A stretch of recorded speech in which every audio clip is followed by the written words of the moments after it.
దేవుడు వారిని దీవించాలని వారి నిమిత్తమై నేను దేవునికి ప్రార్థిస్తున్నాను.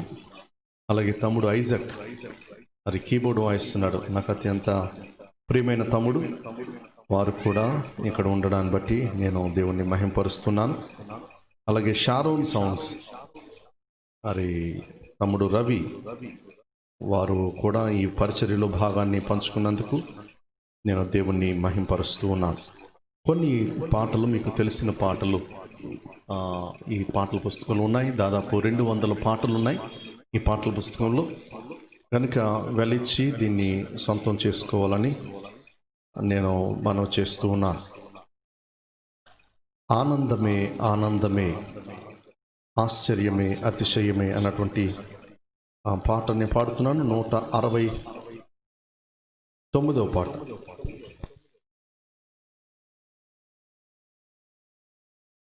మెస్సయ్యా విడువని దేవుడ నీవే, మా మంచి యేసయ్యా, పాపికి ఆశ్రయపురము నీవే మెస్సయ్యా. ప్రేమించుటకు క్షమించుటకు రక్షించుటకు అర్హుడ నీవే.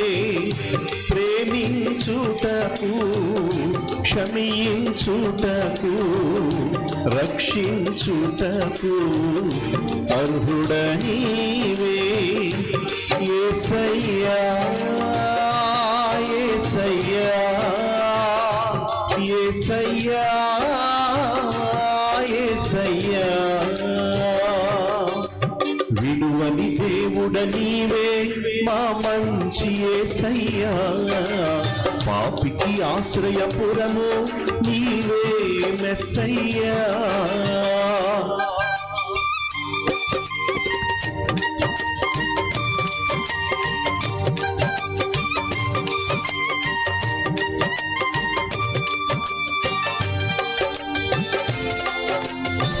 అందరూ చెప్పకూడదు.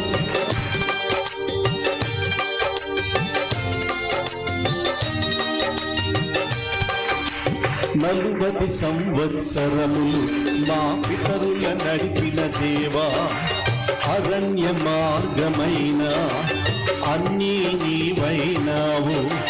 40 సంవత్సరములు మా పితరుల నడిపిన దేవా, అరణ్య మార్గమైన అన్నీ నీవైనావు. జీవాహారమై ఆకలి తీర్చావు, కదిలే బండవై దాహం తీర్చావు. జీవాహారమై ఆకలి తీర్చావు, కదిలే బండవై దాహం తీర్చావు. యేసయ్యా యేసయ్యా యేసయ్యా యేసయ్యా, విడువని దేవుడ నీవే, మా మంచి యేసయ్యా, పాపికి ఆశ్రయపురము నీవే మెస్సయ్యా.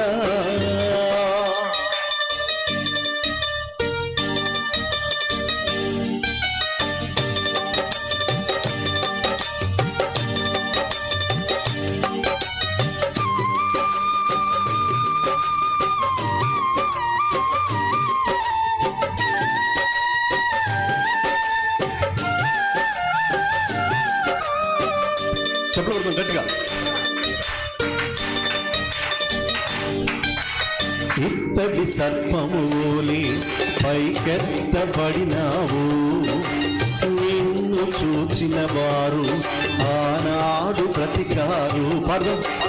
ఇత్తడి సర్పములే ఆమేన్, నిన్ను చూచిన వారు ఆనాడు బ్రతికారు. సిలువలో వేలాడే నీదరి చేరిన జనులందరూ నేడు నిత్యం బ్రతుకుదురు.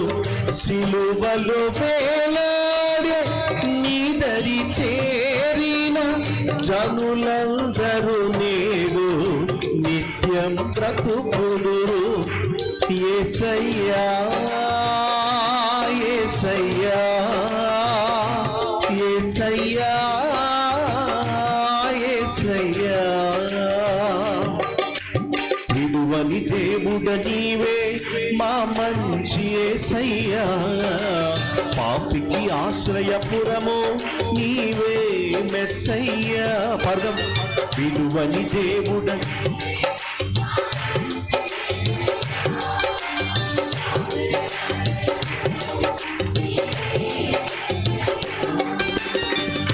ప్రేమించుటకు క్షమించుటకు రక్షించుటకు అర్హుడ నీవే.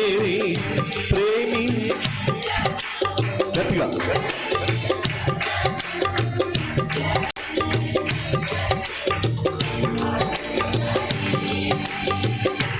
యేసయ్యా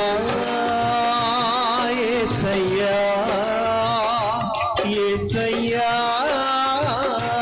యేసయ్యా, విలువని దేవుడ నీవే మా మంచి యేసయ్యా, పాపికి ఆశ్రయపురము నీవే మెస్సయ్యా.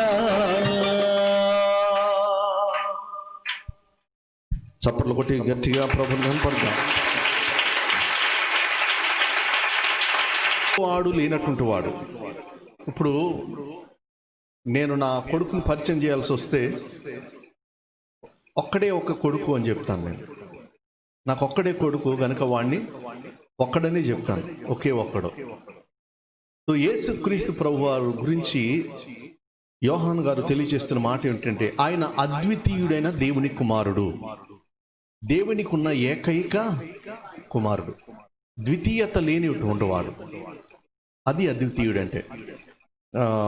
దేవుని యొక్క గుణాతిశయాల్ని ఈ పాటలో ప్రస్తావించడం జరిగింది. 177వ పాట. ఈ పాట విందాం.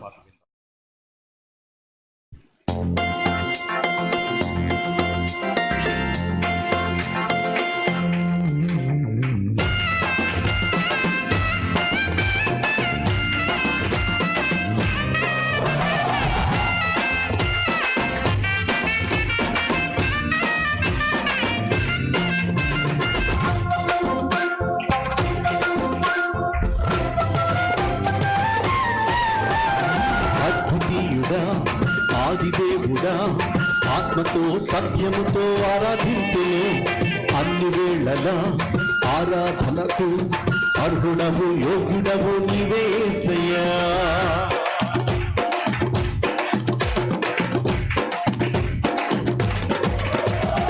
అద్వితీయుడా ఆదిదేవుడా ఆత్మతో సత్యముతో ఆరాధింతును, అన్ని వేళలా ఆరాధనకు అర్హుడవు యోగ్యుడవు నీవే యేసయ్యా. నీవే నాకు జీవనాధారము, నీవే నాకు పూర్ణ సంతోషము, నీవే నాకు జీవనాధారము, నీవే నాకు పూర్ణ సంతోషము. నీలో కలదు నాకు సమాధానము, నీలో కలదు నాకు నిత్య జీవము, నీలో కలదు నాకు సమాధానము, నీలో కలదు నాకు నిత్య జీవము. అద్వితీయుడా ఆదిదేవుడా ఆత్మతో సత్యముతో ఆరాధింతును, అన్ని వేళలా ఆరాధనకు అర్హుడవు యోగ్యుడవు నీవే యేసయ్యా.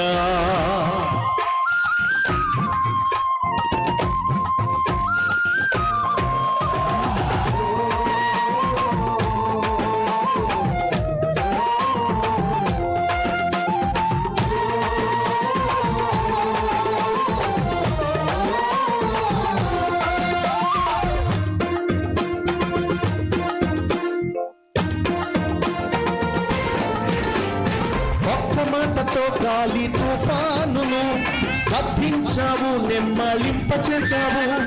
ఒక్క మాటతో సమాధిలో లాజరును జీవానికి తిరిగి రప్పించావు. ఆమేన్. ఒక్క మాటతో గాలి తుఫానును కప్పించావు, నెమ్మలింపచేశావు. ఒక్క మాటతో సమాధిలో లాజరును జీవానికి తిరిగి రప్పించావు. నీ మాటలో శక్తి ఉన్నది, నీ చూపులో కరుణ ఉన్నది. నీ మాటలో శక్తి ఉన్నది, నీ చూపులో కరుణ ఉన్నది. నీలో కలదు నాకు సమాధానము, నీలో కలదు నాకు నిత్య జీవము. పదం నీలో కలదు నాకు సమాధానము, నీలో కలదు నాకు నిత్య జీవము.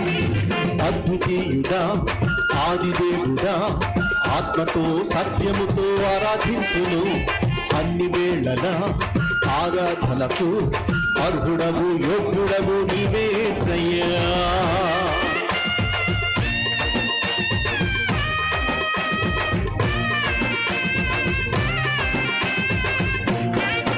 ఆమేన్. స్తోత్రం.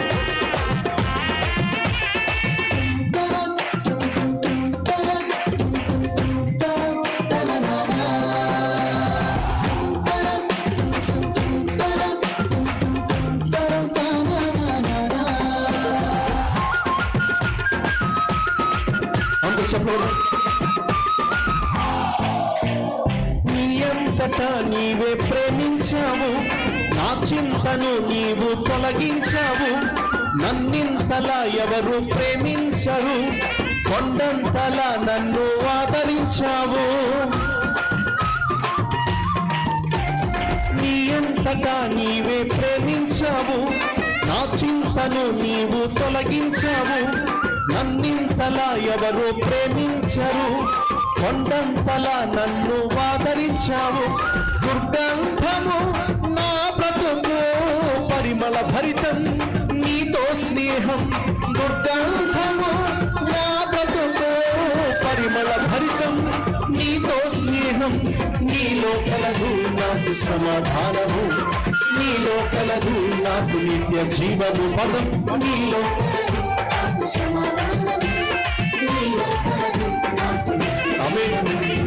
అద్వితీయుడా ఆదిదేవుడా ఆత్మతో సత్యముతో ఆరాధింతును.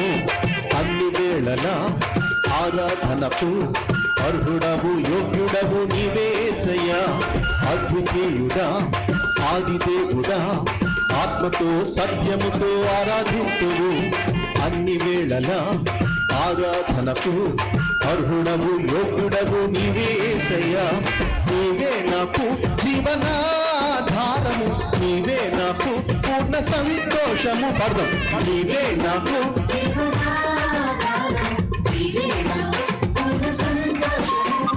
నీలో కలదు నాకు సమాధానము, నీలో కలదు నాకు నిత్య జీవము. నీలో కలదు నాకు సమాధానము, నీలో కలదు నాకు నిత్య జీవము.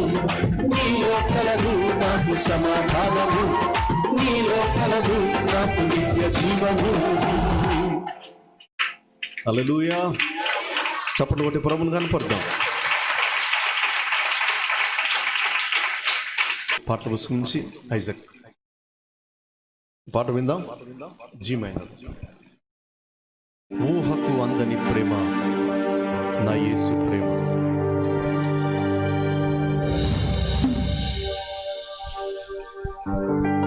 ఊహకు అందని ప్రేమ నా యేసు ప్రేమ.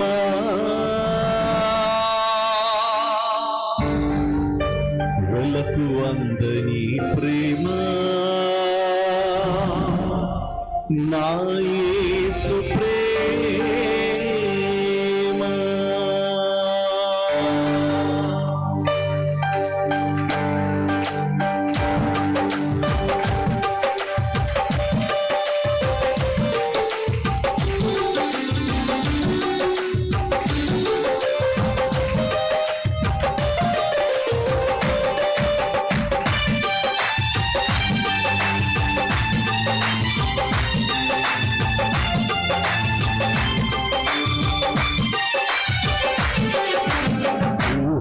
అందరి ప్రేమ నా యేసు ప్రేమ. వెలకు అందరి ప్రేమ నా యేసు ప్రేమ. ఊహకు ఊహకు అందరి ప్రేమ నా యేసు ప్రేమ వెళ్ళకు అందరి ప్రేమ నా యేసు ప్రేమ తరాలెన్ని మారినా యుగాలెన్ని గడిచినా జగాన మారని యేసు ప్రేమ తరాలెన్ని మారినా యుగాలెన్ని గడిచినా జగాన మారని యేసు ప్రేమ ప్రేమ ప్రేమ నా యేసు ప్రేమ ప్రేమ ప్రేమ నా తండ్రి ప్రేమ పదం ప్రేమ ఆమేన్ దగ్గరగా ప్రేమ ప్రేమ నా తండ్రి ప్రేమ ఊహకు అందరి ప్రేమ నా యేసు ప్రేమ కళ్ళకు అందరి ప్రేమ నా యేసు ప్రేమ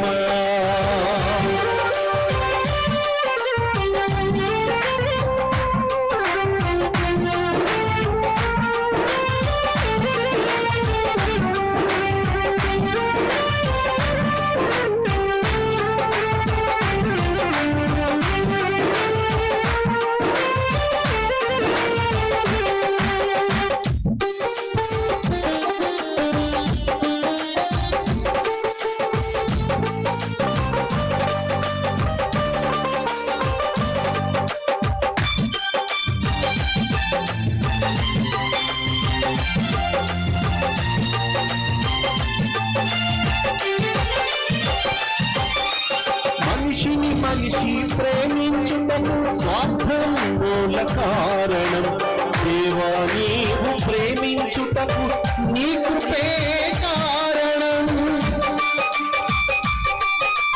మనిషిని మనిషి ప్రేమించుటకు స్వార్థం మూల కారణం దేవా నీవు ప్రేమించుటకు నీ కృపే కారణం మనుషులు మారినా మమతలు మారినా బంధాలు వీగినా యేసు ప్రేమ మారదు మనుషులు మారినా మమతలు మారినా బంధాలు వీగినా యేసు ప్రేమ మారదు ప్రేమ ప్రేమ నా యేసు ప్రేమ ప్రేమ ప్రేమ నా తండ్రి ప్రేమ ప్రేమ ప్రేమ నా యేసు ప్రేమ ప్రేమ ప్రేమ నా తండ్రి ప్రేమ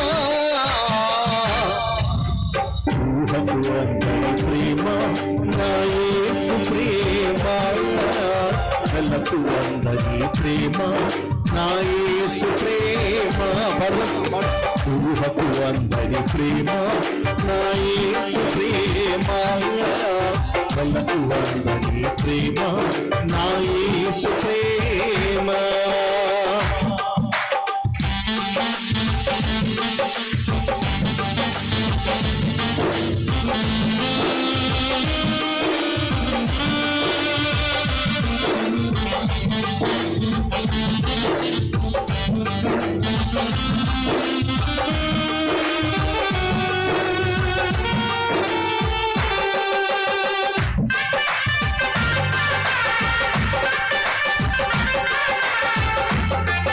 ఆమేన్ ఆమేన్ ఆమేన్ స్తోత్రం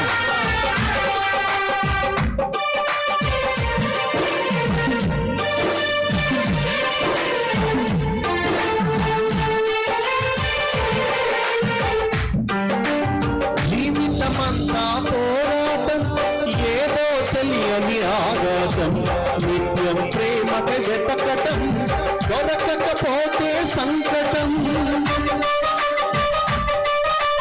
జీవితమంతా పోరాటం ఏదో తెలియని ఆఘాతం నిత్యం ప్రేమకు వెతకటం దొరకకపోతే సంకటం మనుషుల ప్రేమ కొంచెం ప్రేమకు కూడా లంచం యేసు ప్రేమ శాశ్వతం, జీవితానికి సార్థకం.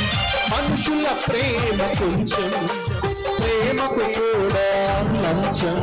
యేసు ప్రేమ శాశ్వతం, జీవితానికి సార్థకం.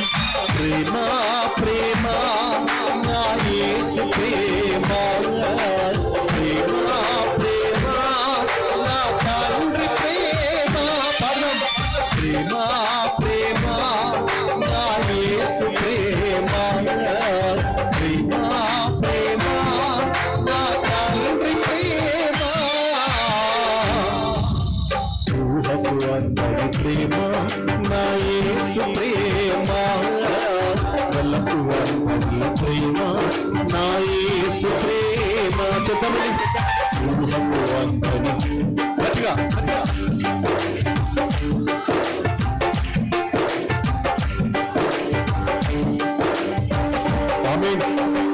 తరాలెన్ని మారినా, యుగాలెన్ని గడిచినా, జగాన మారని నీ యేసు ప్రేమ. పదం తరాలెన్ని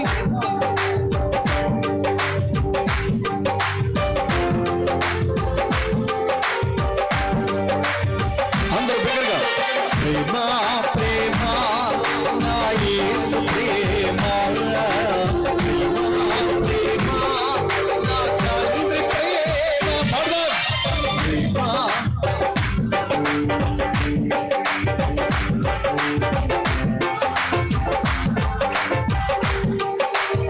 మరోసారి ప్రేమ ప్రేమ నా యేసు ప్రేమ, ప్రేమ ప్రేమ నా తండ్రి ప్రేమ. పదం ప్రేమ ప్రేమ నా యేసు ప్రేమ, ప్రేమ ప్రేమ నా తండ్రి ప్రేమ.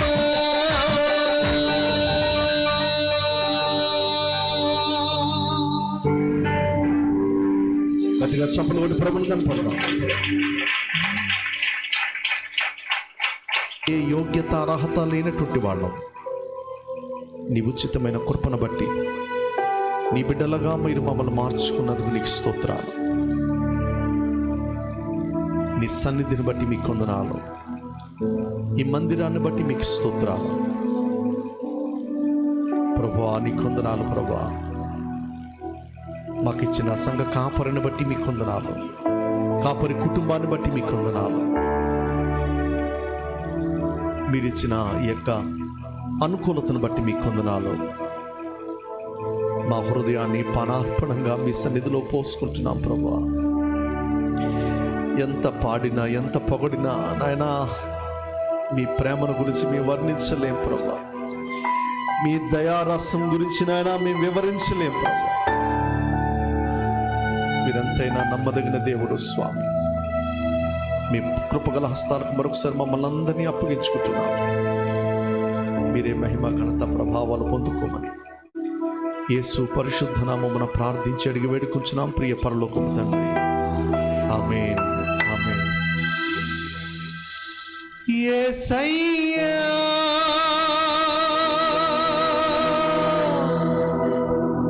యేసయ్యా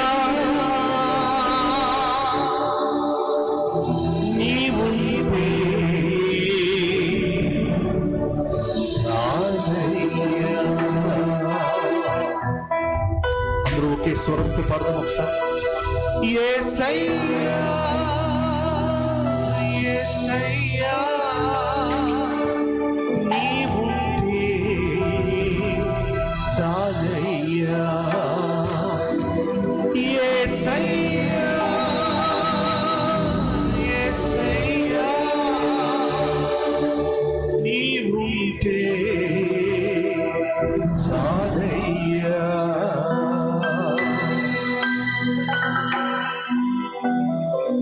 మీరున్న స్థలంలో నెమ్మదిగా కూర్చుందాం.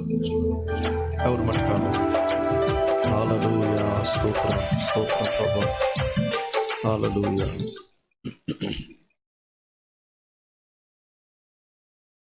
దేవునికి మహిమ కలుగునుగాక. ప్రియులారా, కొద్ది నిమిషాలు దేవుని యొక్క మాటల్ని మనం విందాం.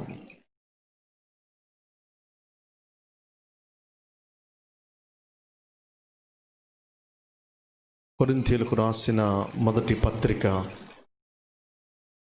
15వ అధ్యాయం 19వ వచనాన్ని మనం చదువుకుందాం. కొరింథీయులకు రాసిన మొదటి పత్రిక 15వ అధ్యాయం 19వ వచనాన్ని మనం చదువుకుందాం.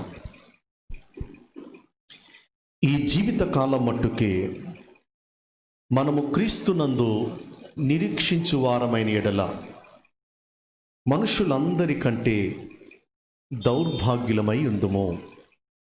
దయచేసి నా వెనకాల ఈ మాటలో చెప్పాలని మనవి చేస్తున్నాను. ఈ జీవిత కాలం మట్టుకే,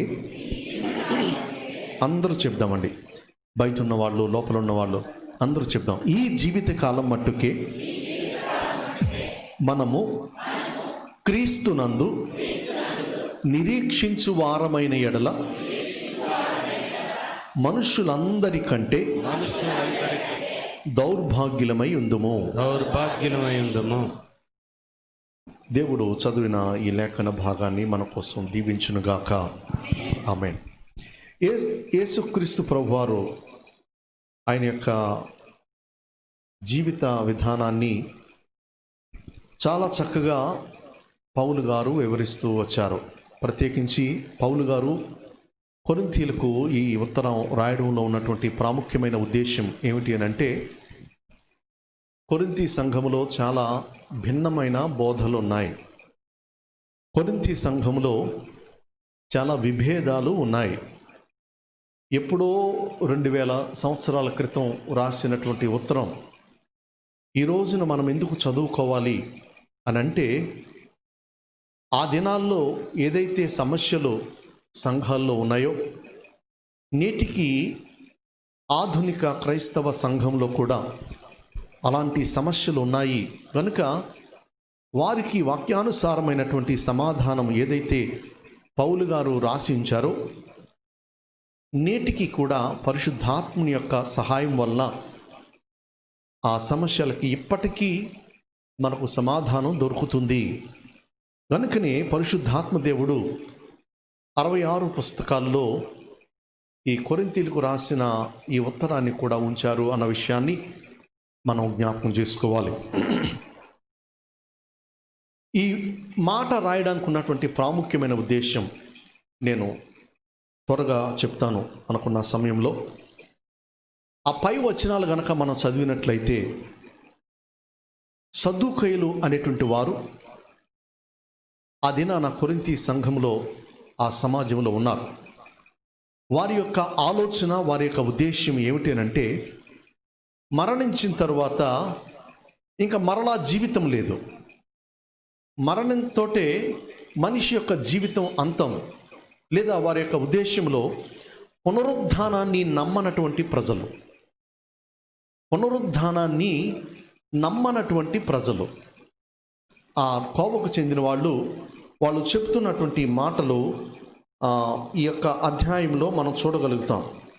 వాళ్ళు ఏమంటున్నారంటే 12వ వచనంలో, క్రీస్తు మృతులలో నుండి లేపబడి ఉన్నాడని ప్రకటించబడుచుండగా మీలో కొందరు మృతుల పునరుద్ధానము లేదని ఎట్లు చెప్పుచున్నారు? మృతుల పునరుద్ధానము లేని ఎడల క్రీస్తు కూడా లేపబడి ఉండలేదు. మరియు క్రీస్తు లేపబడని ఎడల మేము చేయు ప్రకటన వ్యర్థమే, మీ విశ్వాసమును వ్యర్థమే. కనుక దేవుడు క్రీస్తును లేపినని ఆయనను గూర్చి మేము సాక్ష్యము చెప్పి ఉన్నాము కదా. మృతులు లేపబడని ఎడల దేవుడు ఆయనను లేపలేదు కనుక మేమును దేవుని విషయమై అబద్ధపు సాక్షులంగా అగపడుచున్నాము.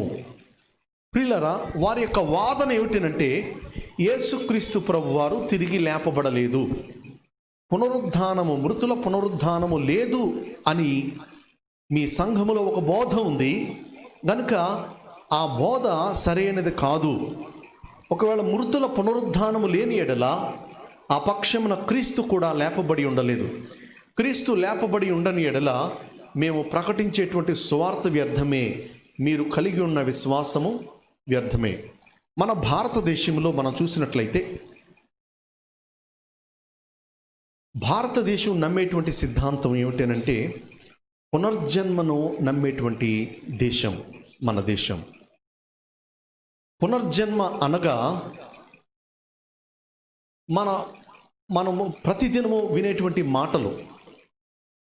ఏదైనా సహాయం చేస్తే, బాబు చచ్చి నీ కడుపున, చెప్పండి, చచ్చి నీ కడుపును పుడతానురా.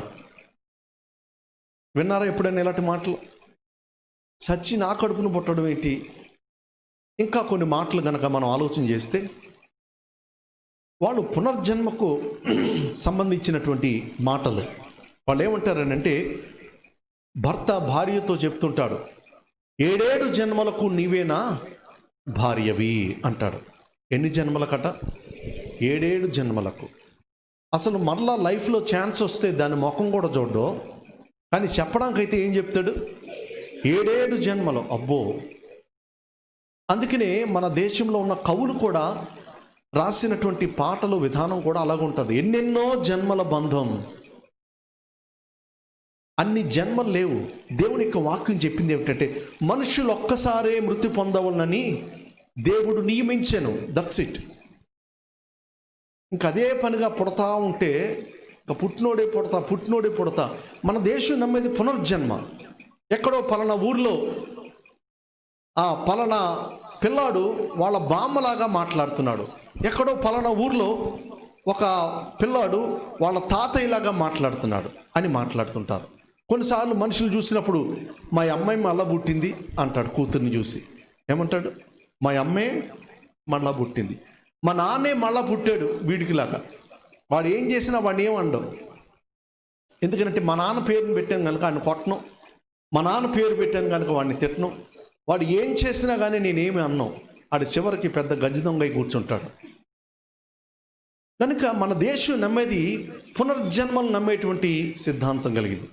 ఇంకా మనం లోతుగా వెళితే, ఈ జన్మలో గనక మంచిగా బ్రతికితే వచ్చే జన్మలో కూడా మనము మనిషిగానే పుడతాము.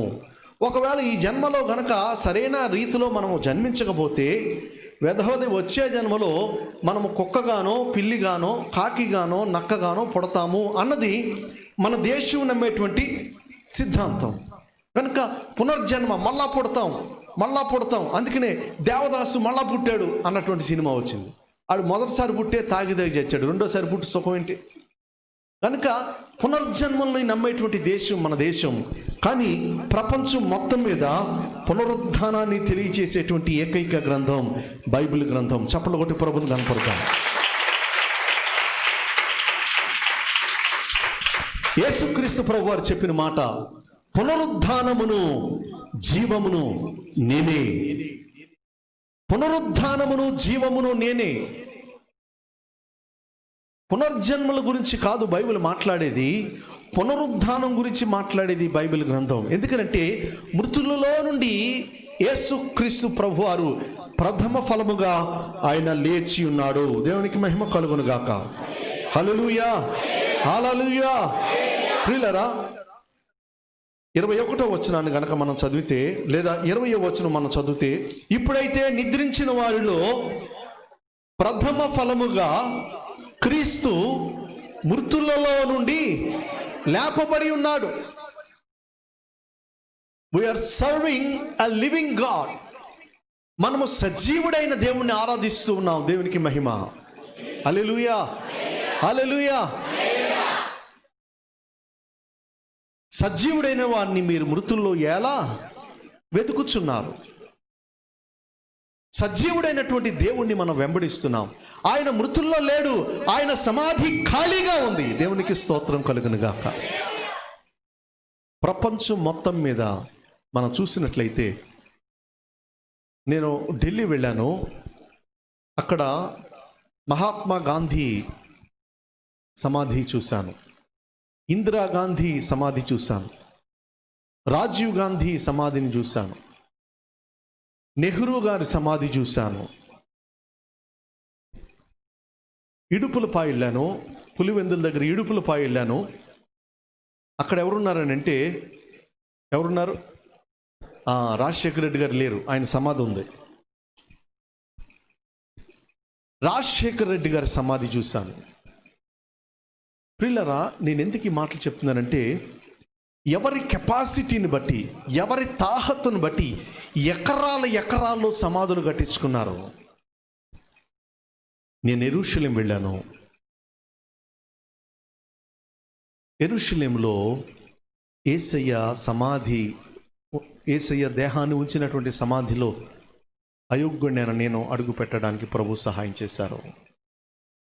ఈ ప్రపంచం మొత్తం మీద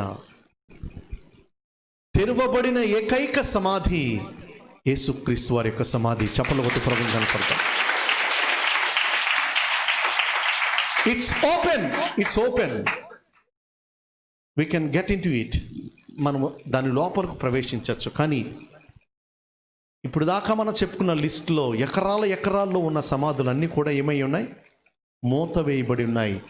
తెరవబడిన ఒకే ఒక సమాధి ప్రపంచం మొత్తం మీద యేసుక్రీస్తు వారి యొక్క సమాధి. ప్రియులరా, పుట్టిన ప్రతివాడు కదా, మనం అప్పుడప్పుడు పొద్దున్నే వింటూ ఉంటాం, పుట్టిన ప్రతివాడు గిట్టక తప్పదు, మరణించిన వాడు ఏదో ఉంటుంది, దీని గురించి శోకింపతగదు అని అంటుంటారు. పిల్లరా, పుట్టిన ప్రతివాడు చచ్చిపోతాడు. సమాజంలో నుండి సమాధుల్లోనికి వెళ్ళేవాళ్ళే తప్ప సమాధుల్లో నుండి మరలా సజీవంగా సమాజంలోకి వచ్చిన వాడు యేసయ్య ఒక్కడే. చప్పట్లు కొట్టి ప్రభువుని కనపడతాం. ఆయన లేఖనానుసారంగా తిరిగి 3వ దినాన ఆయన లేచి శిష్యులకు ఇంకా 500 మందికి పైగా ఉన్న జనసమూహానికి కనబడి ఆయన ఆరోహణమైనట్లుగా దేవుని వాక్యం చెబుతూ ఉంది. ప్రియులరా, కనుక యేసయ్య ఆయన మృతుల్లోంచి లేచిన వారిలో ఆయన ఎవడైనా ప్రథమ ఫలము. హి వాజ్ ద ఫస్ట్ బోర్న్. దేవునికి మహిమ కలుగునుగా. కానీ మన దేశం నమ్మేది పునర్జన్మ. ఈ జన్మలో బాగా బ్రతికితే వచ్చే జన్మలో మనిషిగా పుడతాం, లేకపోతే కుక్కగానో పిల్లిగానో. అందుకనే కాకులకు ఎవరన్నా చచ్చిపోయిన తర్వాత కాకులకి ఏం పెడతారు?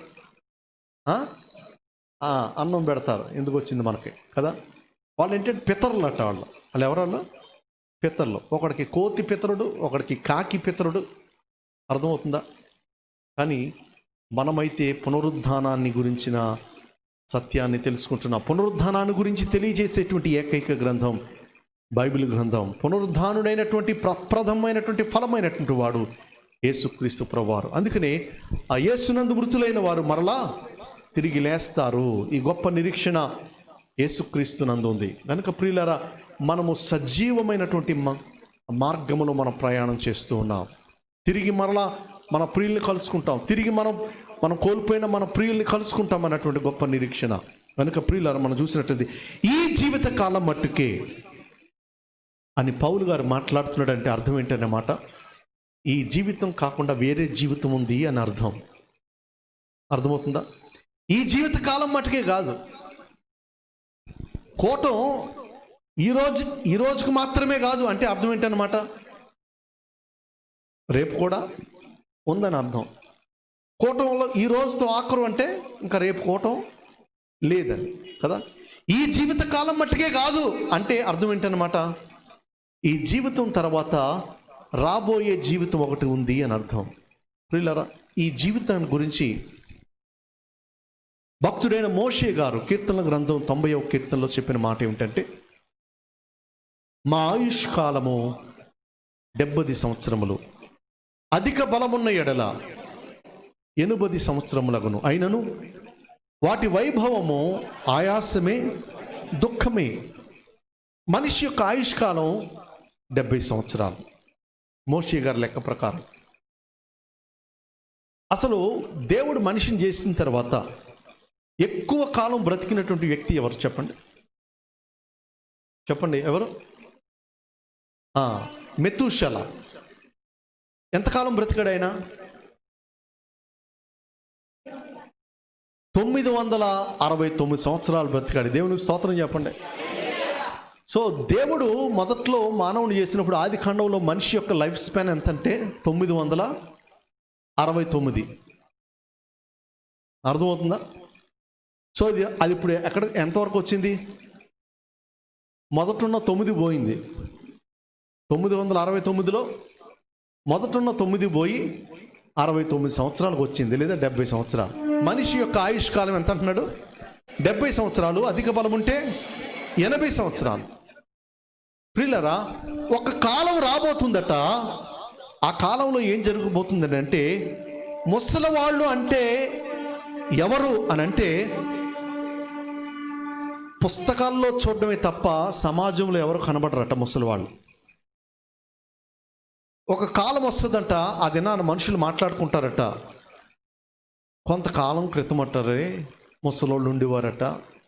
వాళ్ళు ఎలాగ ఉండేవారంటే, వాళ్ళ జుట్టు తెల్లగా అయిపోయేదట, మీసాలు కూడా తెల్లగా అయిపోయాయట, అప్పుడప్పుడు రంగేసేవారట, వాళ్ళ ముఖం ముడతలు పడిపోయేదట. ఎలా ఉండేవారా చూడాలని ఉంటే అప్పుడు గూగుల్ ఆన్ చేస్తే గూగుల్లో కనబడతారట ముసలోళ్ళు. సమాజంలో ఎవడో ముసలోళ్ళు అనేవాడు కనబడని రోజులు. అందుకని బైబిల్ గ్రంథంలో రాయబడిన మాట, మరణము కిటికీలు ఎక్కుతూ ఉంది, మీ బిడ్డలకు అంగలార్పు విద్య నేర్పండి, మీ కుమార్తెలకు రోదనం చేయడం నేర్పండి. మరణం ఏం చేస్తుందట? కిటికీలు ఎక్కువ వస్తుంది. ఈ రోజున కేబుల్ టీవీ వైర్ ఎక్కడి నుంచి వస్తుంది? ఎక్కడి నుంచి వస్తుంది? ఇంటర్నెట్ వైఫై ఆ వైర్ ఎక్కడి నుంచి వస్తుంది? ఎక్కడి నుంచి వస్తుంది? మరణం ఎక్కడి నుంచి వస్తుంది? దేవునికి స్తోత్రం చెప్పండి. చెవిగలవాడు ఆత్మ చెప్పు సంగతులను వినుగాక. కనుక ప్రియులరా, మరణం కిటికీలు. కనుక ఈ యొక్క ఇంటర్నెట్లో, ఈ యొక్క వైఫైలు, ఈ యొక్క కేబుల్స్, ఈ రకరకాల డిష్లు, ఇవన్నీ టెక్నాలజీ పెరిగే కొలది మనిషి యొక్క లైఫ్ స్పాను తగ్గిపోతుంది. టెక్నాలజీ పెరుగుతుంది, మనిషి యొక్క జీవిత కాలం తగ్గిపోతుంది.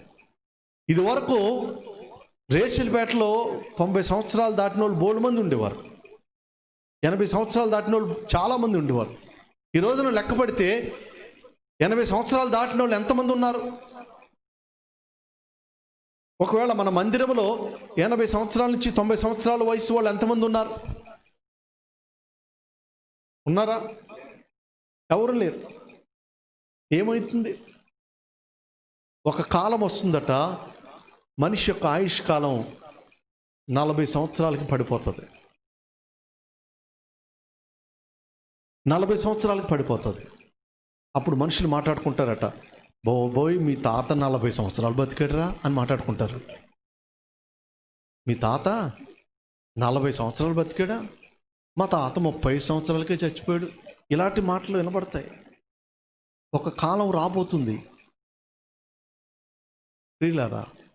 మనిషి యొక్క ఆయుష్ కాలం దేవుడు ఎంతో చక్కగా చేశాడు, 969 సంవత్సరాలు. ఈ రోజున పొరపాటున ఎవడైనా 90 సంవత్సరాల్లో ఉంటే దేవుడు మర్చిపోయినట్టున్నాడు వీడి సంగతే అని మాట్లాడతారు. అని చూసి ఏంటి అందరూ పోతున్నారు, ఏంటి మామ నువ్వు ఏంటి వెళ్ళట్లేదేంటి? మన పేటల్లో మరీ ఎటకారం కదా. అనవసరంగా బాలసుబ్రహ్మణ్యం చచ్చిపోయాడు, ఈడేంటి ఉండిపోయాడు. ఈ జీవిత కాలం మట్టుకే మనము క్రీస్తునందు నిరీక్షించు వారమైన ఎడల మనుషులందరికంటే దౌర్భాగ్యమే ఎందుము అనగా, క్రైస్తవ విశ్వాసం, క్రైస్తవ నిరీక్షణ, మనము చేసేటువంటి భక్తి కేవలం ఈ 70-80 సంవత్సరాలకు సంబంధించింది కాదు. ఈ 70-80 సంవత్సరాల్లో చదువు వచ్చినా బ్రతుకుతాం, చదువు రాకపోయినా బ్రతుకుతాం, ఇంగ్లీష్ మాట్లాడడం వచ్చినా బ్రతుకుతాం, ఇంగ్లీష్ మాట్లాడడం రాకపోయినా బ్రతుకుతాం, ఇన్నోవా కారు ఉన్నా బ్రతుకుతాం, ఏ కారు లేకుండా కాలినడకన తిరిగినా. ఈ జీవితంలో ఎలా బ్రతకామన్నది కాదు, రాబోయే జీవితానికి మనం ఏ విధంగా సిద్ధపడుతున్నామో అది ప్రాముఖ్యమైన విషయం. ఎందుకు ఈ కూడికలు, ఎందుకు ఈ ఆరాధనలు, ఎందుకు ఈ ఉపవాసాలు, ఎందుకు ఈ కన్నీటి ప్రార్థనలు, ఎందుకు ఇవన్నీ కూడా జరుగుతున్నాయి? ఉన్న డబ్బులు చక్కగా పాస్టర్ గారు బ్యాంకులో వేసుకోవచ్చు కదా, ఎందుకు ఈ ఖర్చు అని అంటే గనక ఇదంతా కూడా రాబోయే జీవితానికి మీ నిమిత్తమే పెట్టబడుతున్నటువంటి పెట్టుబడి. అంతం చాలా సమీపంగా ఉంది. మన చిన్ననాటి నుంచి మనం వింటున్నాం, కానీ ఇప్పుడున్న పరిస్థితులు కనుక మనం చూస్తే అంతం బహు సమీపంగా ఉంది. అంతం బహు సమీపంగా ఉంది. కనుక శరీర ఆశలకు లోబడక, శారీరకమైనటువంటి కోరికలను తీర్చుకోవడానికి ఏమాత్రం కూడా మనం ప్రయత్నం చేయక, ఆత్మ సంబంధమైనటువంటి వ్యక్తులుగా మనం జీవించాల్సిన ఘడియ వచ్చియే ఉన్నది. ఎంతకాలం బ్రతుకుతామో తెలియదు. ఇదివరకు సిమ్టమ్ వచ్చేదట, కరోనా వచ్చిన వారికి సిమ్టమ్స్ వచ్చేయట. కానీ ఇప్పుడు వస్తున్న కరోనాకి అసలు సిమ్టమే, జ్వరం వచ్చిందని హాస్పిటల్ తీసుకెళ్ళాడు, గంటలో చచ్చిపోయి తీసుకొచ్చాడు అన్నాడు మొన్న ఒక ఆయన, ఒక గంటలో. కనుక ప్రియులరా, క్రైస్తవ నిరీక్షణ, క్రైస్తవ విశ్వాసం ఈ జీవితానికి సంబంధించింది కాదు, మనము రాబోయేటువంటి రాజ్యానికి సంబంధించిన వాళ్ళం. మన పౌరసత్వం ఎక్కడుంది? పరలోకమందు దాచబడి ఉంది. దేవునికి మహిమ కలుగనక. మన జీవము క్రీస్తునందు దాచబడి ఉంది. మన జీవం క్రీస్తునందు దాచబడి ఉంది. ఈ జీవితం మట్టుకే కాదు, మనము బ్రతికేటువంటి బ్రతుకు రాబోయే జీవితానికి సంబంధించింది. ఈ జీవితం వరకే ఈ ఆధార్ కార్డు పనిచేస్తుంది. ఈ జీవితం వరకే మనకిచ్చిన రిజర్వేషన్లు పనిచేస్తాయి. ఈ జీవితం వరకే మన కొడుకు, మన భార్య, మన తండ్రి, మన బంధాలు. ఈ జీవితం ముగిసిన తర్వాత ఎవరు కూడా మనతోటి రారు. ఈ జీవితం శాశ్వతం కాదు, ఈ బ్రతుకు శాశ్వతం కాదు అని తెలిసి కూడా చాలామంది ఇక్కడే ఉండి ఇక్కడే చిరకాలము జీవించేలాగా ఈ దేహం కోసం, ఈ జీవితం కోసం ప్రాకులాడుతున్నాం. కానీ బైబిల్ చెప్తుంది, ఈ జీవితాన్ని మట్టుకే గనక మనం మన యొక్క నిరీక్షణ అయితే గనక ఏమంటున్నాడు? మనుషులందరిలోకి మనము దౌర్భాగ్యమే ఉంటాం. మనుషులందరిలోకి మనం దౌర్భాగ్యమే ఉంటాం. కనుక ప్రియులరా, మన యొక్క గురి దేని మీద మనం నిలుపుతూ ఉన్నాం? మన యొక్క విశ్వాసం దేని మీద మనం కట్టుకుంటున్నాం? ఈ జీవిత కాలం కోసమే మనం ప్రయాసపడుతున్నామా? తినుచు త్రాగుచు సుఖించడం ఇదేనా మన జీవిత కర్తవ్యం? ఆత్మ సంబంధమైనటువంటి విషయాల మీద మనం మనసు కలిగి ఉన్నామా? కనుక ప్రియులరా, ఎల్ఐసి ఏజెంట్ వాడు ఏం చెప్తాడు? మన ఇంటికి వచ్చి, నాకు తెలిసిన ఒక ఏజెంట్ ఒక ఆయన ఉన్నాడు, మా ఇంటికి వస్తూ ఉంటాడు. కొత్త పాలసీ వచ్చింది అయ్యగారు, మీరు తీసుకుంటే చాలా బాగుంటుంది, మీరు అప్పుడప్పుడు విమానాల్లో వెళ్తుంటారు కనుక మీరు చచ్చిపోతే ఈ పాలసీ బాగా ఉపయోగపడుతుంది అంటాడు నా దగ్గరికి వచ్చి. మీరు గవర్నమెంట్ హాస్పిటల్లో చచ్చిపోతే ఈ పాలసీ చాలా బాగా ఉంటుందండి అంటాడు. మీరు యాక్సిడెంట్లో చచ్చిపోండి, ఈ పాలసీ ఎంత బాగుంటుంది అంటాడు. ఆడు నా కూడా తిరుగుతాడు, మీరు చచ్చిపోండి అంటుంటాడు. ఈ ఎల్ఐసి ప్రీమియంలు చచ్చిపోయాక మన వెనకాల వాళ్ళకి ఎవరికైనా డబ్బులు వస్తాయేమో, కానీ మనం చచ్చిపోతే మనతో వచ్చేది మన రక్షణ, మన విశ్వాసం, మన భక్తి. చప్పట్లు కొట్టి ప్రభువుని కనపడదాం. ఈ జీవిత కాలం మట్టుకే మనం క్రీస్తునందు నిరీక్షించు వారమైన ఎడల మనుషులందరిలోకి మనము దౌర్భాగ్యమైంది. షడ్రక్, మేషక్, అబేద్నెగోల గురించి మనందరికీ బాగా తెలుసు. నెబుకద్నెజర్ అనేటువంటి రాజు బబులోను సామ్రాజ్యంలో అతిపెద్ద ఒక విగ్రహాన్ని చేయించి తన రాజ్యంలో ఉన్నటువంటి వారందరూ కూడా ఆ విగ్రహానికి మొక్కాలి. ఎవడైతే సకల వాయిద్యాలు వాయించినప్పుడు ఆ విగ్రహానికి వంగకయు, మొక్కకయు, పూజింపకయు, నమస్కరింపకయు ఉంటాడో వాడు మండుచున్న వేడిమి గల అగ్నిగుండములో పడవేయబడతాడు అని చెప్తే, ఆ రాజ్యములో హెబ్రీ వ్యక్తులు షడ్రక్, మేషక్, అబేద్నెగోలు వారు ఏం చేశారు? వారు వంగకయు నమస్కరింపకయు ఉండుట చూచి రాజు దగ్గరికి వారిని తీసుకుని వచ్చారట. రాజా, మీ రాజాజ్ఞకు వీళ్ళు అవిధేయత ప్రకటించారు, నేనేమాత్రం ఖాతరు చేయట్లేదు, లెక్క చేయట్లేదు. నీ ఆజ్ఞకు లోబడక వీరు సరిగా నీవు స్థాపించిన విగ్రహానికి మొక్కట్లేదని చెప్తే రాజుగారు వారికి అర్థమైందో లేదో అని మరలా రాజుగారు చెప్పాడు, మీరెందుకు ఈ విగ్రహాన్ని మొక్కాల, వంగాల, నమస్కరించాలి, పూజించాలని చెప్పాం, మీకు తెలియదా అని అంటే వాళ్ళు చెప్పిన సమాచారం ఏంటంటే, నెబుకద్నెజరు రాజా దీన్ని గురించి నీకు ప్రత్యుత్తరం ఇవ్వాలన్న చింత మాకు లేదు. ఏమంటున్నారు చూసారా? రాజుగారు నీకు సమాధానం చెప్పాలన్నంత సీన్ ఏమీ లేదు అన్నట్టుగా ఇప్పుడున్న భాషలో చెప్పాలంటే, నీకు సమాధానం చెప్పాలన్న చింత మాకు లేదు. అయ్యో రాజుగారు అడిగితే మేమేం చెప్పాలి ఏం చెప్పాలని కంగారు పడే పరిస్థితి అయితే మాకు లేదు. ఏమిటి మీ ధైర్యం అని అంటే, మండుచున్న వేడిమి గల ఈ అగ్నిగుండములోంచి మమ్మల్ని రక్షించడానికి మా దేవుడు సమర్థుడు. చప్పట్లు కొట్టి ప్రభువును కనపడతాం. మండుచున్న వేడిమి గల అగ్నిగుండములోంచి రక్షించడానికి మా దేవుడు సమర్థుడు. ఇది ఒక స్థాయి భక్తి. ఇది దాదాపుగా బైబిల్ చేతపట్టుకుని మందిరానికి వచ్చేటువంటి సాధారణమైన క్రైస్తవులకు ఉండేటువంటి భక్తి. మా దేవుడు మమ్మల్ని రక్షిస్తాడు, మా దేవుడు మమ్మల్ని ప్రొటెక్ట్ చేస్తాడు. కానీ రెండవ స్థాయి భక్తి ఏమిటంటే, ఒకవేళ మా దేవుడు రక్షింపకపోయినను సరే మేము నీవు చేయించిన విగ్రహానికి మేము మొక్కం. ఇది సవాలుతో కూడిన క్రైస్తవ భక్తి. ఒకవేళ మా రిజర్వేషన్లు తీసేసినా కానీ మేము దేవుని మందిరానికి మానము. ఒకవేళ నా పెన్షన్ ఆగిపోయినా కానీ నేను నా దేవుని మందిరానికి వెళ్ళడం మానను. ఒకవేళ పాస్టర్ గారు నాకు స్పెషల్ సాంగ్కి మైక్ ఇవ్వకపోయినా కానీ నేను దేవుని మందిరానికి రావడం మానను. ఒకవేళ నేను ఇచ్చిన కానుకను పాస్టర్ గారు మైక్లో పెద్దగా చెప్పకపోయినా సరే నేను దేవుని మందిరానికి రావడం మానను.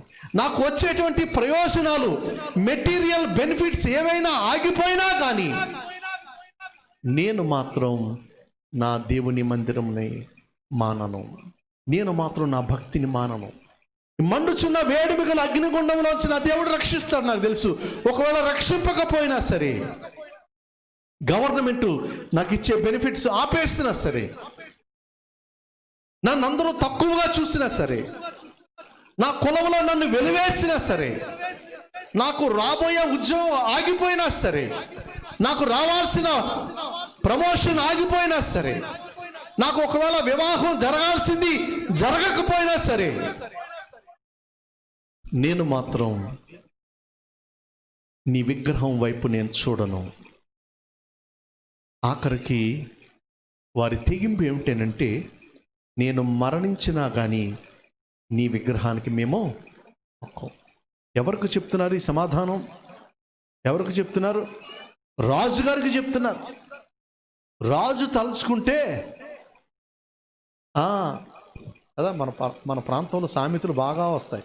రాజు తలుచుకుంటే దెబ్బలకు కొదువా.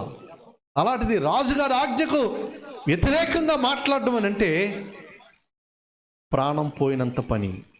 వెంటనే రాజుగారి కోపం రగులుకుందట. రాజుగారి కోపం రగులుకోగానే ఏం చేశాడు? ఆ వండుచున్న వేడిమి గల అగ్నిగుండాన్ని 7 అంతలుగా పెంచాడట. 7 అంతలుగా పెంచాడు. కోపం మరింత ఉధృతమైంది. నీకున్న రేషన్ కార్డు పోయింది నువ్వు రిజర్వేషన్ తీసుకుంటే, నీకున్న ఆధార్ కార్డు పోయింది, నీకున్న వైట్ కార్డు పోయింది, నీకున్న ఓటు పోయింది, లేకపోతే ఓటుకు నోటు పోయింది, ఏం పోయినా కానీ అర్థమవుతుందా? 7 అంతలుగా అగ్నిగుండాన్ని చేస్తే వాళ్ళు ముగ్గురు మాట్లాడుకున్నారట, మనం ఎలాగా చంపేస్తాడు రాజు, ఏం చేద్దాం? అగ్నిగుండంలో దూకుదామా, విగ్రహానికి మొక్కుదామా అని వాళ్ళు ఆలోచించుకుంటే వాళ్ళు తేల్చిన సమాధానము ఏమని వచ్చిందంటే, షడ్రకు మేషక్కు, మనం ఏం చేద్దామనంటే రోజు చచ్చే కంటే ఒకసారే చచ్చిపోదాం. వాళ్ళకి అర్థమైంది ఏమిటంటే, యేసుని తిరస్కరిస్తే లేదా దేవాది దేవుణ్ణి మనం తిరస్కరిస్తే, యెహోవా దేవునికి వ్యతిరేకంగా మనం మాట్లాడితే మనకు నిత్యాగ్నిగుండం. చెప్పండి ఏంటది? నిత్యాగ్నిగుండం. అక్కడ ఏముంటుంది? అక్కడ అగ్ని ఆరదు, పురుగు చావదు, యుగ యుగములు కూడా అది మండుతూనే ఉంటుందట. వాళ్ళ ఎదురుగుండా ఇప్పుడు 2 ఆప్షన్లు ఉన్నాయి. జాగ్రత్తగా వినండి. వాళ్ళ ఎదురుగుండా 2 ఆప్షన్లు ఉన్నాయి. ఒకటి ఏమిటంటే టెంపరరీ అగ్నిగుండం, వింటున్నారా? ఒకటి టెంపరీ అగ్నిగుండం, ఇది ఎవరు తయారు చేశారు? రాజుగారు తయారు చేశారు. ఇంకొకటి పర్మనెంట్ అగ్నిగుండం, ఇది ఎవరు తయారు చేశారు? దేవుడు తయారు చేశాడు. అర్థమవుతుందా? టెంపరీ అగ్నిగుండంలో పడదామా, పర్మనెంట్ అగ్నిగుండంలో పడదామా, ఇది తేల్చుకోవాలి మనం. ఈ రోజున సంఘమా, దేవుడు మన ఎదుట 2 ఆప్షన్లు ఉంచాడు. ఒకటి టెంపరీ అగ్నిగుండం, రెండవది పర్మనెంట్ అగ్నిగుండం. ఆ రోజు షడ్రక్ మేషక్ అబేద్నెగోలు వాళ్ళు తీసుకున్న తీర్మానం, టెంపరీ అగ్నిగుండంలో పడదాం, జీవము గల దేవుని చేతిలో పడుట భయంకరం, జీవము గల దేవుని చేతిలో పడుట బహు భయంకరమని దేవుని యొక్క వాక్యం సెలవిస్తుంది. కనుక యుగ యుగములు కాలుతూ ఉండడం కంటే 2 నిమిషాలు అగ్నిగుండంలో పడేయడానికి వెళ్ళినటువంటి బౌన్సర్లు ఆ రోజునే ఉన్నారన్నమాట. బౌన్సర్లు, ఆ బౌన్సర్లు అగ్నిగుండంలో పడేయడానికి వెళితే ఆ సెగకు ఈ బలిష్ఠులైనటువంటి ఈ యొక్క బౌన్సర్లు ఏమయ్యారట? మాడి మసి అయిపోయారు. ఇంకా అందులోపల పడ్డవాళ్ళ సంగతి ఎలా ఉంటుందో ఆలోచించారు. అంత టెంపరీ అగ్నిగుండం, ఒక క్షణంలో చచ్చిపోతాం ఒక హ్యాపీగానే. కానీ పౌలు గారు ఏమంటున్నాడు? క్షణంలో చచ్చిపోయేది కాదు క్రైస్తవ్యం, దినదినము చనిపోతున్నాను. చప్పట్లు కొట్టి ప్రభువుని కనపడుతుంది. హల్లెలూయా. ప్రతిదినము తన శిలువనెత్తుకొని తన్ను తాను ఉపేక్షించుకుని ప్రభువుని వెంబడించాలి. ఇది ప్రతిదినము మనము పొందేటువంటి శిలువ. కనుక టెంపరీ అగ్నిగుండాన్ని వాళ్ళు ఎంచుకున్నారు, పర్మనెంట్ అగ్నిగుండాన్ని తప్పించుకున్నారు. ఈ రోజున మనుషులు, సంఘాలు, క్రైస్తవులుగా పిలువబడే వాళ్ళు కూడా చేసేటువంటిది ఏమిటంటే, బాబోయ్ ఈ అగ్నిగుండంలో మనం పడలేము, 7 అంతలు చేశాడని చెప్పి ఆ టెంపరీ అగ్నిగుండాన్ని తప్పించుకునే ప్రయత్నం చేస్తున్నారు, పర్మనెంట్ అగ్నిగుండానికి పరుగులు పెడుతున్నారు. మీకు అర్థమవుతుందన్నమాట. ఈ రాత్రి ఈ మాట ప్రకటించడానికి దేవుడు నన్ను ఇక్కడికి పంపించాడు. అగ్నిగుండం అయితే ఖచ్చితం. అది టెంపరీలో పడతావా, పర్మనెంట్ అగ్నిగుండంలో పడతావా? టెంపరీ ఉద్యోగం ఒకటి వచ్చింది, పర్మనెంట్ గవర్నమెంట్ ఉద్యోగం ఒకటి వచ్చింది. ఏది తీసుకుంటాం మనం? ఏది తీసుకుంటామండి? పర్మనెంట్ గవర్నమెంట్ ఉద్యోగం. మన ఎదురుగుండా టెంపరీ అగ్నిగుండం ఒకటి ఉంది, పర్మనెంట్ అగ్నిగుండం ఒకటి ఉంది. దేనిలోకి నీవు ప్రవేశిస్తావు? 2 మార్గాలు, ఒకటి జీవం, మరొకటి మరణం. ఏది కోరుకుంటావు? తలలు ముంచుదాం, కళ్ళు మూసుకుందాం, ప్రార్థన చేద్దాం. ఈ జీవితకాలం మట్టుకే మనము క్రీస్తునందు నిరీక్షించు వారమైన ఎడల మనుషులందరిలోకి దౌర్భాగ్యం అవుతాం. అమ్మా, మనమందరం చనిపోతాం, ఒక దినాన మనమందరం చనిపోతాం. కానీ మన యొక్క గురి పర్మనెంట్ అగ్నిగుండానికి మనం ప్రాకులాడుతున్నామా? టెంపరీ కష్టమైనా పర్వాలేదండి, నేను పర్మనెంట్ అగ్నిగుండాన్ని తప్పించుకోవాలి. టెంపరీ శ్రమ, ఇప్పటి కాలపు శ్రమలు ఎన్నదగినవి కావు. రాబో మహిమ ఎదుట ఇప్పటి కాలపు శ్రమలు ఎన్నదగినవి కాలం. కొంచెం కాలం మాత్రమే మనం ఓర్చుకుంటే మనకు జీవ కిరీటం మనకు దాచబడి ఉంది. మన ఎదుట జీవ కిరీటం దాచబడి ఉంది. దేనికోసం నీవు ప్రాకులాడుతున్నావు ప్రియ తల్లి? దేనికోసం నువ్వు ప్రాకులాడుతున్నావు? మనకంటే గొప్పవాళ్ళు, మనకంటే బలిష్ఠులు, మనకంటే అందగత్తులు, మనకంటే కోటీశ్వర్లు చనిపోయారు. మనం ఇంకా బ్రతుకున్నాం. మనం ఇంకా ఏదో ఒక తీర్మానం చేసుకునేటువంటి కృప దేవుడు మనకి ఇంకా ఇచ్చాడు. అయ్యా, ఆ పర్మనెంట్ అగ్నిగుండం నుంచి నన్ను తప్పించండి. ఈ టెంపరీ అగ్నిగుండం నుంచి దేవుడు వారిని ఎలాగూ కాపాడాడు. వారికి అగ్ని వాసన కూడా వారి బట్టలకు తగలేదట, వారి వెంట్రుకల్లో ఒక వెంట్రుక కూడా కాలిపోలేదట. నీవు తీసుకునే తీర్మానం, నువ్వు ఒకవేళ పర్మనెంట్ అగ్నిగుండం నుంచి తప్పించుకోవడానికి నీవు ఇష్టపడితే కనుక దేవుడు నీ వెంట్రుకను కూడా కాలనకుండా ఆయన నిన్ను కాపాడగలుగుతాడు. మండుచున్న వేడిమి గల ఈ అగ్నిగుండం నుంచి మమ్మల్ని రక్షించడానికి మా దేవుడు సమర్థుడు. ఒకవేళ ఆయన రక్షింపకపోయినను సరే, మేము మాత్రం ఈ లోకానికి తల వంచం. మేము మాత్రం ఈ శరీరం మాట వినం. మేము మాత్రం ఈ యొక్క లౌకిక సంబంధమైనటువంటి ఆశల వైపు మేము చూడం. శరీరం కావాలా, ఆత్మ కావాలా నీకు? టెంపరీ అగ్నిగుండంలో పడతావా? టెంపరీ కష్టాల్లో పడతావా? లేదా యుగ యుగములో కాలేటువంటి అగ్నిగుండంలో పడతావా?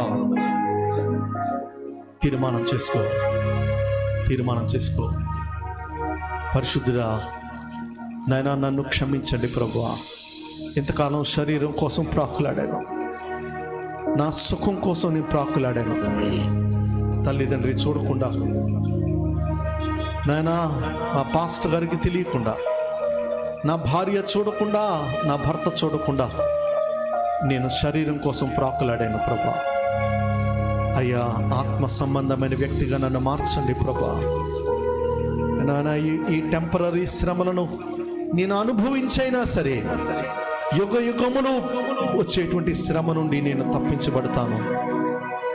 నన్ను కనికరించండి, నాకు సహాయం చేయండి అని ప్రార్థించగలిగిన వాడు ఎవరైనా ఉన్నట్లయితే మీ కుడి హస్తాన్ని చూపించండి, నేను మీకోసం ప్రార్థిస్తాను. మీ కుడి హస్తాన్ని చూపించండి, నేను మీకోసం ప్రార్థిస్తాను. ఎంతవరకు వాక్యం విన్న ప్రియ తల్లి, ప్రియ చెల్లి, ప్రియ సహోదరుడా, శరీరం కోసం ప్రాకులాడుతున్నావేమో, ఏమి తిందుమా ఏమి త్రాగుదుమా అని నువ్వు చింతిస్తున్నావేమో. కానీ నాకు పర్మనెంట్ నిత్య జీవం కావాలి అని ఆశించిన వాళ్ళు, నేను శ్రమపడైనా ఈ శరీరంలో నేను ప్రభు కోసం జీవిస్తాను అన్నవాళ్ళు మీ చేతిని బాగా పైకెత్తండి. నేను మీకోసం ప్రార్థించబోతున్నాను. మహాపరిశుద్ధుడైన ప్రేమ కలిగిన ప్రియ తండ్రి, మీ పాదాల కొందనాలు స్తోత్రాలు తెలియజేసుకుంటున్నాను. మీ కృపగల హస్తాలకు నన్ను అప్పగించుకుంటున్నాను ప్రభు. సహాయం చేయండి, నీ కృపలో భద్రపరచండి ప్రభు. నా విశ్వాసం, నా భక్తి కేవలం ఈ జీవితానికి, ఈ శరీరానికి సంబంధించింది కాదు. మృతుల్లోంచి క్రీస్తు ప్రథమ ఫలముగా ఎలాగైతే లేచాడో, ఆయన యందు విశ్వాసం ఉంచిన మాకు కూడా ఆ పునరుత్థానం ఉంది అని నమ్ముతున్నాం ప్రభా. కొంతకాలం కలిగేటువంటి ఈ శ్రమలకు జడిసి నానా నిత్య నరకంలోకి మేము పోకుండా కొంతకాలం ఈ శ్రమను అనుభవించి మా కోసం మహిమలో నీతి కిరీటం, జీవ కిరీటం, ఆ కిరీటాన్ని మేము పొందుకోవడానికి నీ కృప దయచేయమని ప్రార్థిస్తున్నాం. చేతులెత్తి తీర్మానం చేసుకున్న బిడ్డలను మీరు దీవించండి, ఆశీర్వదించండి. నీ మహిమ లోకం కోసం మమ్మల్ని సమకూర్చమని, రాబోయే నిత్య రాజ్యములో మేమందరం ఉండడానికి నీ కృప దయచేయమని, ఈ వాక్యం విన్న ఏ ఒక్కరూ కూడా తప్పిపోకుండా నీతి రాజ్యం కోసం సిద్ధపడేటువంటి కృప మీరు మాకు అనుగ్రహించమని మీ గాయపడిన హస్తాలకు మమ్మల్ని అప్పగించుకుంటూ యేసు పరిశుద్ధ నామమున ప్రార్థించి అడిగి వేడుకుంటున్నాం ప్రియ పరలోకపు తండ్రి. ఆమేన్, ఆమేన్, ఆమేన్.